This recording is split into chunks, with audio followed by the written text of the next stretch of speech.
Pour nous, c'est donc important de prendre une journée off pour prendre ses marques et gérer tout ce qui est logistique en amont. Et c'est ce qui va te faire peut-être gagner du temps ensuite dans ton temps de travail.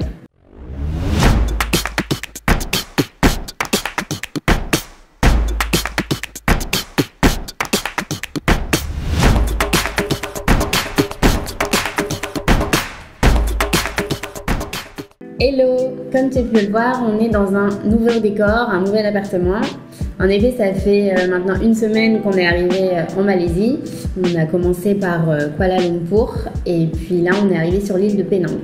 Et aujourd'hui du coup on voudrait te parler de pourquoi se prendre du temps libre quand on arrive dans une nouvelle destination. Alors en premier, on va parler de prendre ses marques. En effet, quand on arrive dans une destination, pour nous, il est quand même important de prendre ses marques pour s'y sentir bien. Toi, par exemple, t'entends quoi par trouver ses marques ? Moi, du coup, pour trouver ses marques, le premier point, je pense que c'est important de trouver un logement. On avait fait déjà une vidéo sur trouver un logement. Tu pourras retrouver le lien qui va s'afficher quelque part. À Bali, on était passé par un agent immobilier.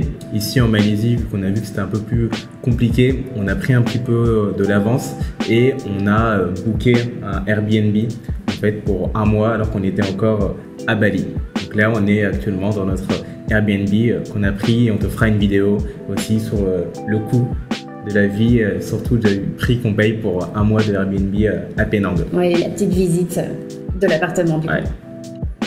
Il y a un autre point qui me semble important quand on doit prendre ses marques, c'est aussi repérer du coup son nouveau quartier une fois qu'on a trouvé son logement. Ça passe par exemple de trouver où faire ses courses, trouver les petits shops aux alentours, un peu apprendre à connaître son nouveau quartier pour s'y sentir à l'aise. Ça passe aussi du coup par découvrir les moyens de transport, notamment peut-être pour aller travailler. À Bali, nous, on t'avait déjà dit, on avait loué un scooter qui nous revenait pas du tout cher. Ici, on s'est renseigné, c'est un peu plus cher de louer un scooter sur le mois. Je crois qu'on nous a demandé 140 € le mois pour le scooter, alors qu'on payait 40 € à Bali. Donc on s'est dit qu'on allait trouver un autre moyen. On est allé voir aux alentours, donc il y a plein de bus et les bus ici sont gratuits, ce qui est hyper cool. Par contre, les temps de trajet sont un peu longs. Et il y a autre chose aussi. À Bali, on utilisait Gojek qui fait office en fait de taxi, de livraison de nourriture. Ici, c'est Grab qui existe aussi là-bas. Grab, en fait, c'est pareil. T'as taxi, tu peux te faire livrer à manger. Et en fait, nous, pour aller dans le centre ou se déplacer, là, les trajets qu'on a fait, souvent, c'est aux alentours de 1 €, 3 €. Donc, c'est vrai que c'est rien du tout. C'est plutôt avantageux. Bien prendre le bus, mais en fait, on s'est rendu compte que les trajets en bus étaient un peu longs parce qu'il y a pas mal de circulation. Alors qu'en Grab, on paye pas très cher et c'est plus rapide. Ouais, je suis assez d'accord sur ce point. Il y a un autre point qui me vient en tête également, c'est aussi découvrir où tu vas travailler. Car en effet, quand tu es digital nomade, l'enjeu aussi c'est de pouvoir trouver des lieux où tu vas travailler dans la nouvelle ville. Trouver les coworking, trouver les cafés. Donc nous, on a utilisé quelques applications, donc on te mettra à l'écran. Donc il y a Nomad Space qui est pas mal pour trouver les coworking et Work From plus pour trouver les cafés. On te mettra tout dans la description. Sache que du coup, dans notre mail hebdomadaire, on te donne à chaque fois, tous les lundis, un outil pour te lancer dans ta carrière de travailleur à distance. Donc si tu n'es pas inscrit, profites-en. Pour revenir sur notre sujet des cafés et des coworking, à Bali, il y avait des cafés un peu partout pour travailler, donc c'était beaucoup plus simple à trouver qu'ici. Donc c'est un peu le souci, mais si tu cherches bien, tu verras qu'il y a des coworking qui sont beaucoup moins chers qu'à Bali. On en parlera dans une prochaine vidéo. Et pour nous, une des étapes les plus importantes aussi, dont on s'est rendu compte en arrivant en Malaisie, quand on arrive dans une nouvelle destination, ça va être d'acheter une carte SIM locale. En fait, les premiers jours, on s'est rendu compte, sans carte SIM, qu'on est un peu dépendant d'Internet et de tout ce qu'il peut nous offrir, puisque sans Google Maps, etc., on était un peu perdus. On ne pouvait pas savoir, par exemple, où était l'arrêt de bus, on ne pouvait pas commander de Grab, on ne pouvait pas, connaître les avis sur un restaurant, il y a plein de restaurants, etc. On s'est rendu compte qu'avec une carte SIM, tout est 10 fois plus simple. Pour nous, c'est donc important de prendre une journée off pour prendre ses marques et gérer tout ce qui est logistique en amont. Et c'est ce qui va te faire peut-être gagner du temps ensuite dans ton temps de travail. Et le deuxième enjeu aussi, du coup, c'est vu que tu es freelance, tu n'as pas de vacances, comme tu le sais, donc comment tu vas faire pour profiter ?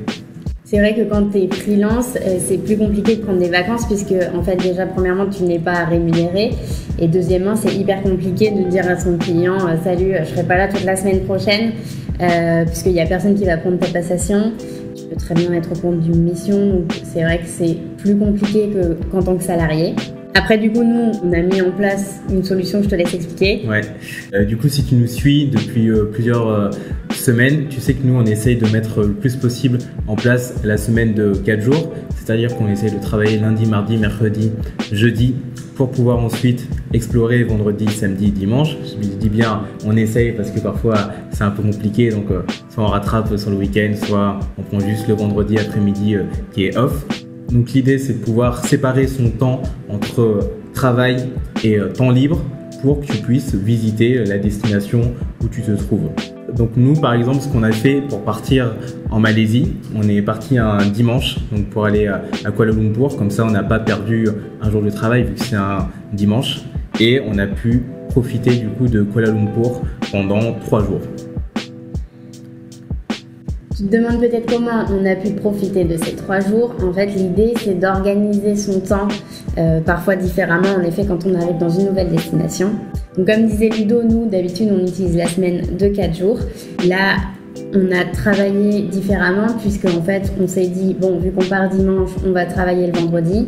Et comme ça, dimanche, on va profiter de 3 jours pour pouvoir visiter la Malaisie et notamment Kuala Lumpur où on était. Donc c'était des jours plus ou moins off en fait puisque le matin on se levait et on travaillait de 7h à 9h30 environ.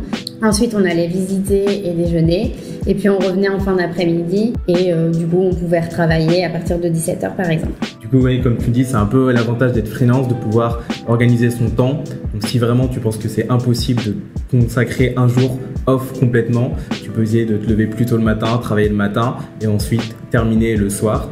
L'avantage quand tu es en Asie, c'est que si tu travailles le matin, vu que tes clients ils dorment techniquement, donc tu peux avoir une plage assez large pour pouvoir travailler sans être dérangé entre guillemets par tes clients. Donc tu peux profiter de cet espace du matin pour travailler assez intensément pour pouvoir profiter un petit peu plus l'après-midi et revenir ensuite bosser vers 17h, 18h. Et là, si tu dois contacter tes clients, ce sera le matin un peu pour eux, donc ce sera plus propice. Pour conclure, si tu veux vraiment profiter à fond de ton expérience de digital nomade, ou si tu veux faire du remote, l'idée c'est vraiment de réussir à séparer ton temps entre temps de travail et jours off, car sinon tu peux vite te retrouver à faire que travailler et au final ne pas profiter de ton expérience. Donc ça sert à rien d'être à l'autre bout du monde ou je ne sais pas à la campagne par exemple. Si tu es en France, si tu profites pas et que tu fais comme si tu étais à Paris, que tu passes ton temps à bosser, à dormir et à rester sur ton écran par exemple. Comme d'habitude, si tu n'es pas abonné, on t'invite à t'abonner, mettre la cloche des notifications aussi, ça nous aidera beaucoup et toi comme ça tu ne vas rater aucune de nos vidéos. Si tu n'es pas encore abonné au mail du lundi, le lien est dans la description et tu recevras chaque lundi un conseil, une ressource et un outil numérique pour t'aider à te lancer dans ta carrière de travailleur à distance. On te dit à la semaine prochaine et salut! Salut!